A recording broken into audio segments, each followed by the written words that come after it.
guys, Yoduvh Essentials here. So today I'll be turning this old and dated furniture that was thrown away by someone into a nightstand. I did thorough cleaning twice before I started sanding it down.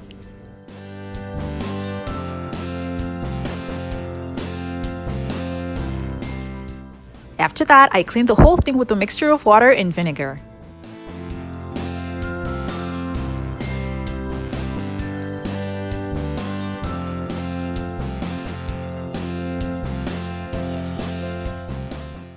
After that, I aired it outside for a while. Then I spray painted the whole thing silver, including inside the drawers.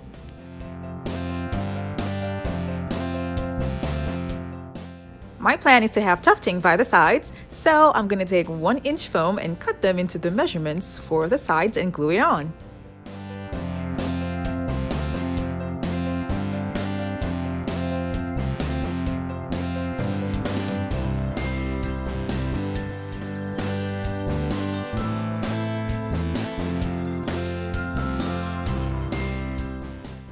I left some space by the side to make it easy for me to finish off the edges neatly.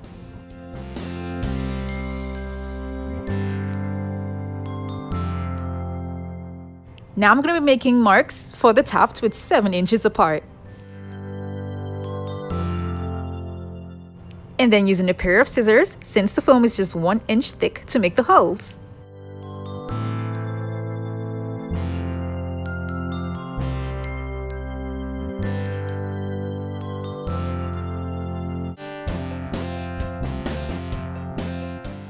For this DIY, I'll be using this gray leather fabric that I got from Hobby Lobby. Someone asked me if there was another way to make tufts without the use of screws and washers, so today I'll be showing you guys an easier route with just a staple gun. All you have to do is locate where the hole is and staple the fabric in. It's that easy.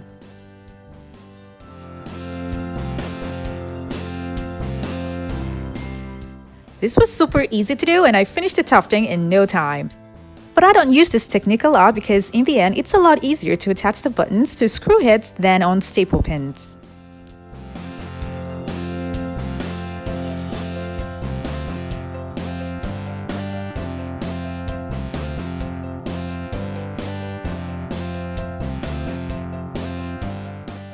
When I was done, I cut off the excess fabric, folded it in, and then stapled it down.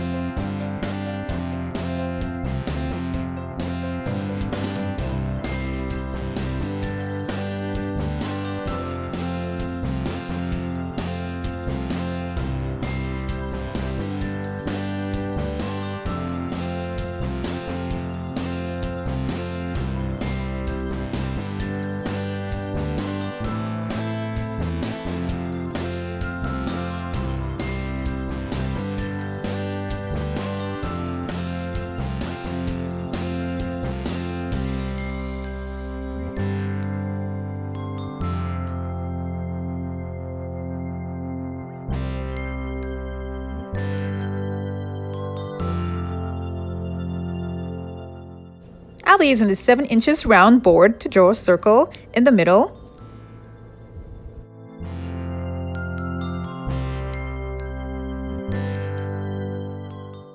And then glue 2 inches round mirrors around it. I forgot to mention that these pulls were removed before spray painting.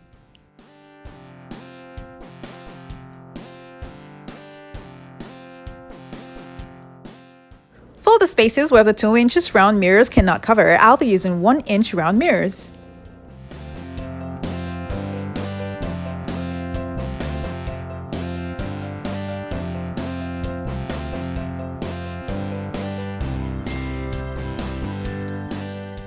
As I got to this point, instead of using a lot of small mirrors, I decided to just use this that I've had that I got from Walmart, and then picked a size that would fit at this corner alone. After that, I located the middle point there, and then this is the knob that I'll be using. And now I put the knob there and then traced out the outer shape.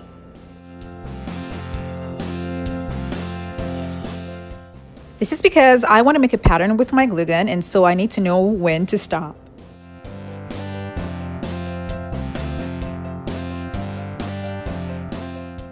I made the middle pattern and that didn't look so well, so I had to take it off. So now I'm going to be starting the pattern again from the little point in the middle.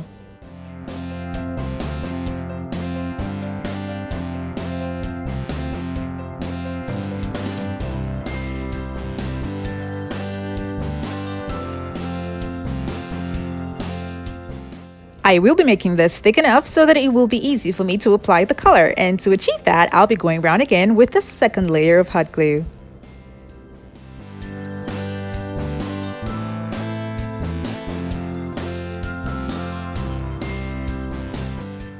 For the color, I'll be using this black paint, and to apply it to the design, I'll be using this foam brush.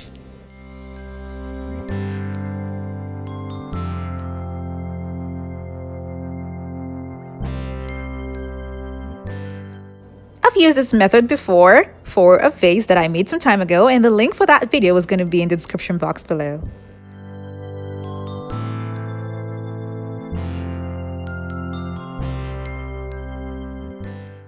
Unlike the other vase video where I used mirror mosaic tiles to fill up the spaces, this time around I'll be using gems to fill up the inner spaces.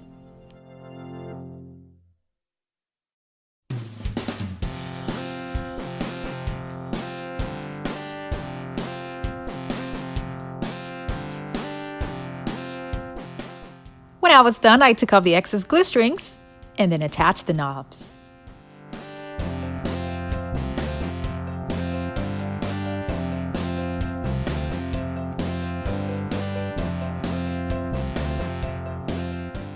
When I was done, I used diamond wrap from the Dollar Tree to cover up the staple pins. And then I got gems from Walmart to cover up the staple pins for the tufting. These are mirrors that I got from the Dollar Tree, and I'll be detaching all of the mirrors from the frame. I got 4 of the mirrors, and then I'm going to be gluing them on top of the nightstand. It did not cover the whole thing, so for the sides, I'll be covering that up with 1-inch square mirrors.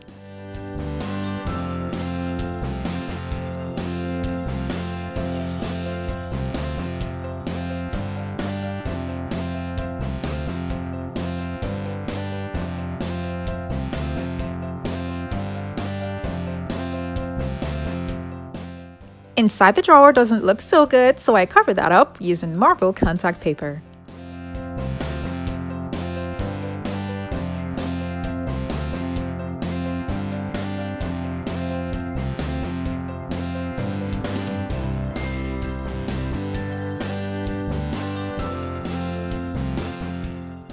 I realized that to change the inside once in a while, it will be better to wrap the contact paper on a board before putting it in. Remember I said I used this pattern for a vase? Now the vase was filled with mirror mosaic tiles. That's why it looks kind of different. And the link for that vase, like I said before, is going to be in the description box below.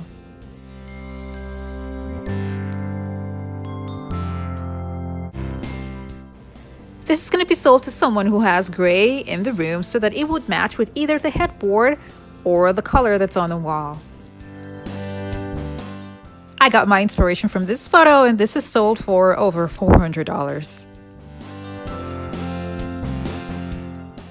Adding tufts to this furniture has added a wow factor to it, and I love the way it turned out. This was a quick and easy update to an old and boring looking furniture. And I really hope you guys enjoyed this video, and remember to like it and share it with your friends and families.